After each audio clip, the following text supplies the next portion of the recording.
পড়বে পড়বে। আয় তো খা খা খা।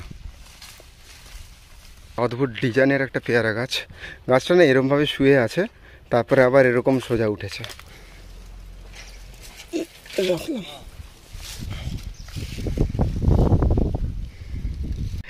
Hello friend, welcome to a new blog in my YouTube channel. আমি প্রীতম প্রায় এক যুগ পর আবার আপনাদের সাথে দেখা করতে চলে এসেছি আমার নিজস্ব হোম টাউন ঝাড়গ্রাম জেলার একটি ফার্ম হাউস থেকে।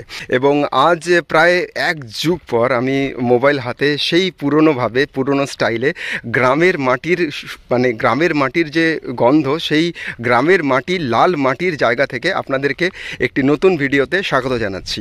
প্রায় অনেক দিন হয়ে গেছে আপনাদের সাথে দেখা হয়নি। তো নমস্কার বন্ধুরা, আপনাদের সবাইকে স্বাগত জানাচ্ছি আবার একটা নতুন ভিডিওতে। আমি প্রীতমদি ব্লগার। জানি আপনারা হয়তো ভুলেও গেছেন এবং আমার এই লুকস দেখে আপনারা হয়তো চিনতেও পারছেন না যে কোন প্রীতমকে আমরা আগে দেখেছিলাম আর কোন প্রীতমকে আমরা আজকে এই ভিডিওতে আজকে এখানে এই ফার্ম হাউসে আসার কিছু পার্টিকুলার কারণ আছে, সেই সমস্ত কিছু আপনাদের সাথে শেয়ার করব এবং এই ফার্ম হাউসটায় কী কী আছে সেটা আগে আপনাদেরকে আমি ঘুরে দেখাবো। তো এই দিকে এই ফার্ম হাউসে যেটা দেখছেন এটা হচ্ছে পোলট্রি ফার্ম। এখানে পোলট্রি মুরগি রাখার জায়গা, আপনারা যদি কোনো পোলট্রি মুরগি ফার্ম দেখে থাকেন এটা জানতে পারবেন। আর এটা হচ্ছে ফার্ম হাউসের এন্ট্রান্স। তো এখানে একটা খুব ভালো ইন্টারেস্টিং পাখি আমি দেখেছি, আগে চলুন সেটা আপনাদেরকে আমি দেখাই। তো এই ফার্ম হাউসে আপনারা এটা যদি দেখেন, এগুলো হচ্ছে সুপুরি গাছ লাগানো হয়েছে, তার পাশাপাশি ফুল গাছ লাগানো হয়েছে, বিভিন্ন রকম ফুল গাছ এখানে আছে এবং একটা ওয়েল ডেকোরেটেড ফার্ম হাউস এটা। তো আমি যেটা প্রথমেই এখানে এসে দেখতে পেয়েছিলাম সেটা আপনাদেরকে একবার দেখাই। বেসিক্যালি এই ফার্ম হাউসটাতে পোলট্রি মুরগি রাখার জন্য তৈরি করা হয়েছিল, বাট এখানে একটা অদ্ভুত দর্শন পাখি আমি দেখেছি, যেটা আপনাদেরকে দেখাই। আপনারা কমেন্ট করে জানাবেন যে এটা কী পাখি।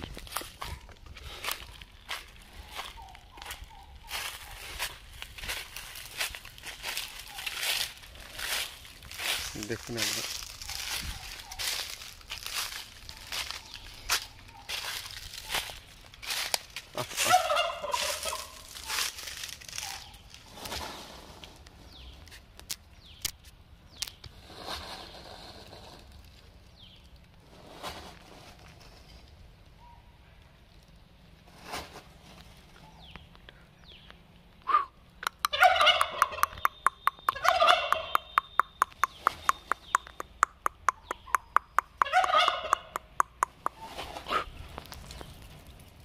এখানে ফার্ম হাউসটা একটা খুব সুন্দর চৌবাচ্চা টাইপের করা আছে।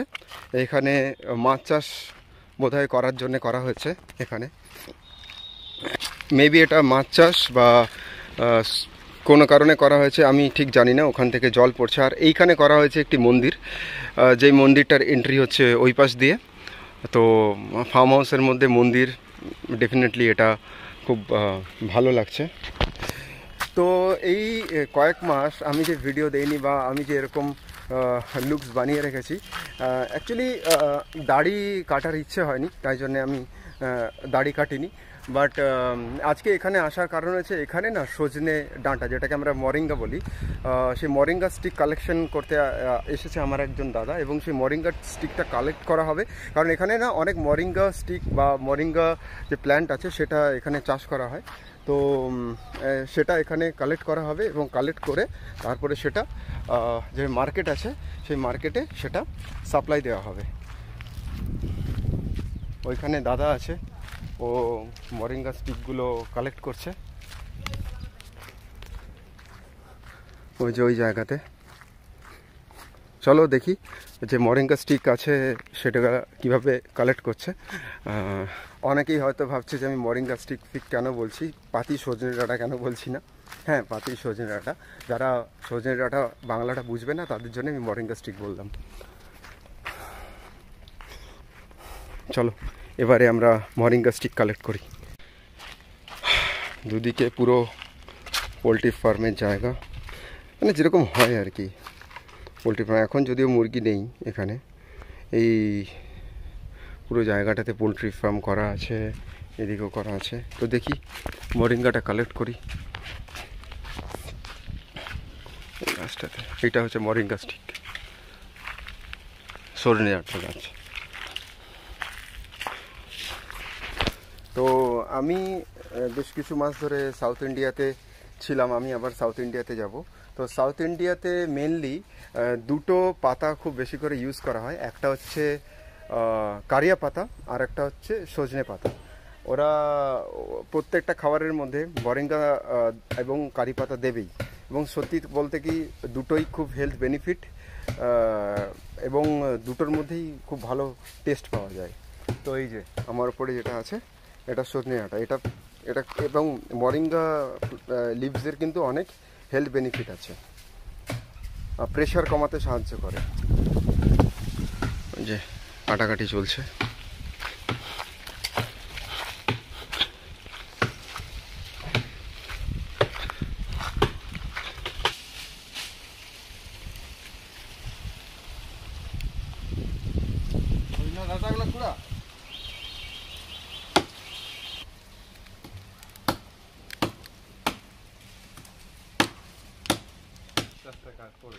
হ্যাঁ, আস্তে আস্তে পড়বে পড়বে পড়বে পড়বে। তো এখন বিষয় হচ্ছে যে আমি সজনে ডাঁটা কাটা হচ্ছে তার ভিডিও করছি। অ্যাকচুয়ালি সেরম বিষয় না, বিষয়টা হচ্ছে যে আমার এই জায়গায় এসে মনে হলো যে অনেক দিন পর মানে ভিডিও তো করা হয় না সেইভাবে এখন, তো এটা করা যেতেই পারে, কারণ এই জায়গার পরিবেশটা এত সুন্দর, মানে চতুর্দিকে নিরিবিলি শান্ত। এই মুহূর্তে আমাদের যে হোমটাউনের অবস্থা, মানে এত বেশি আওয়াজ, এত বেশি কোলাহল, গাড়ির আওয়াজ, সেখান থেকে দাঁড়িয়ে এরকম জায়গাগুলোতে এসে একটু শান্তি পাওয়া যায়। তো সেই কারণেই বেসিক্যালি আমি এই ভিডিওটা আজকে করতে নিলাম, আর কিছু না। আর এরপরেই সজনে ডাঁটাগুলো কাটা হলে সেগুলোকে কালেক্ট করা হবে, কালেক্ট করার পরে সেগুলো লোড করা হবে, লোড করে তারপরে সেগুলোকে বাজারে সাপ্লাই করতে পাঠিয়ে দেওয়া হবে।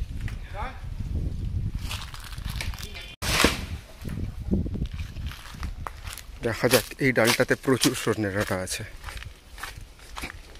ভর্তি।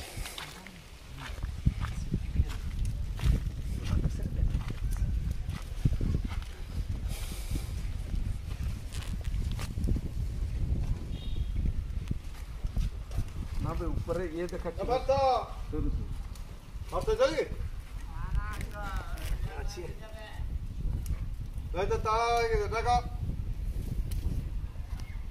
এবারে আমি কিছু সজনে ডাঁটা কালেক্ট করি, একদম টাটকা সজনে ডাঁটা। অ্যাকচুয়ালি না, যেই কথাটা বলতে ভুলে যাই সেটা হচ্ছে যে অর্গানিকলি এখন কোনো ফ্রুট বা ভেজিটেবলস আমরা পাচ্ছি না, যেটা অর্গানিকলি আমরা আগে পেতাম। তো সেই কারণেই কোনো জিনিস যখন অর্গানিক আমরা পাই চোখের সামনে, তো সেটা সত্যি এখনও আমরা খুব লাকি যে আমাদের জেনারেশন অর্গানিক অনেক কিছু পেয়েছে।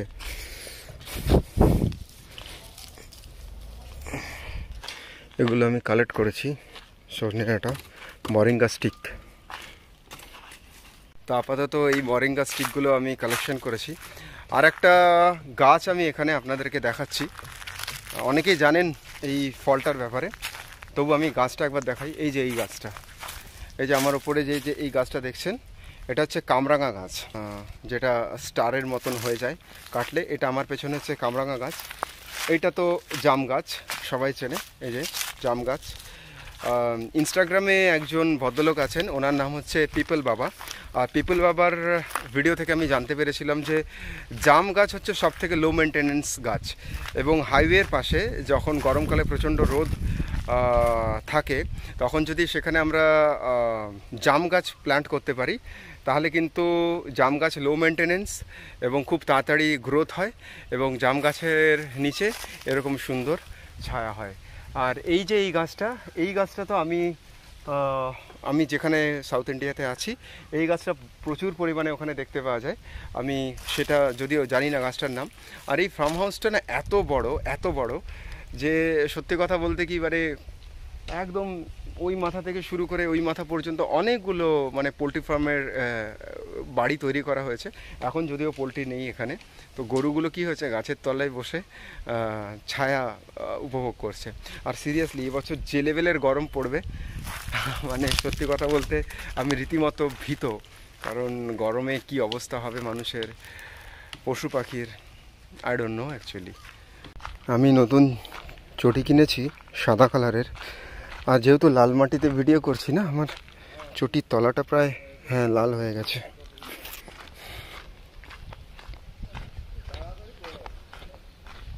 এদিকটা একটু দেখিয়ে দিই ফার্ম হাউসটার। এদিকটা পুরো ছায়া, মানে ভর্তি, এখানে পুরো ছায়া ভর্তি। আর এই ছায়ার তলায় এরকম খাট পেতে রাখা আছে। মানে ছায়ার তলায় এরকম খাট পেতে রাখা থাকলে কে ঘুমোবে না ভাই এরকম জায়গাতে? হ্যাঁ, গাছের তলে এরকম ছায়া থাকলে তো মারাত্মক ঘুম হবে।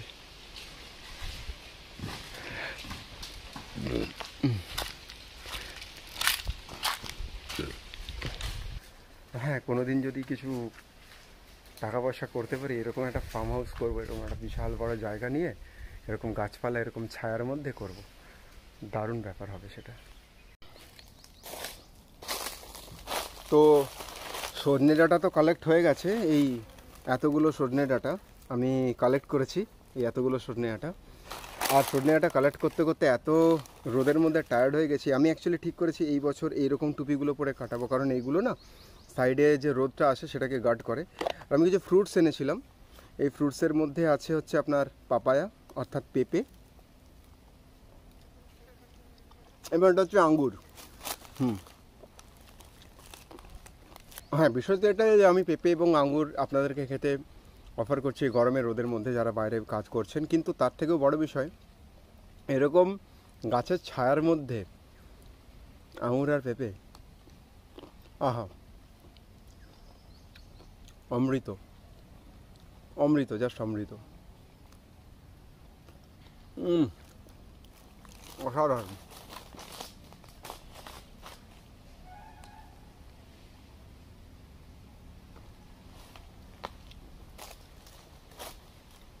এটাই বলার ছিল।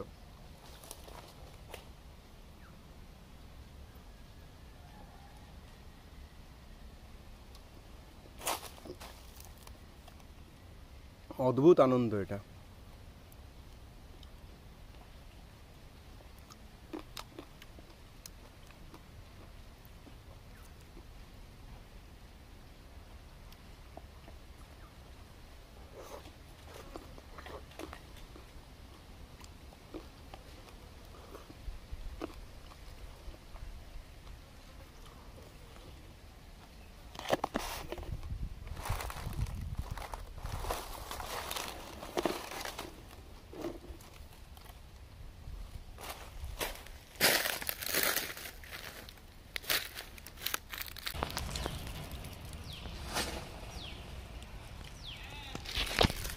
মূলত এই যে আমার পেছনে যে পাখিটি আছে সেই পাখিটিকে মূলত হয়তো টার্কি পাখি বলা হয়। আমি খুব একটা জানি না এটাকে টার্কি বলে কিনা, বাট যদি এটা খুব সম্ভবত টার্কি হয় তো এটা টার্কি।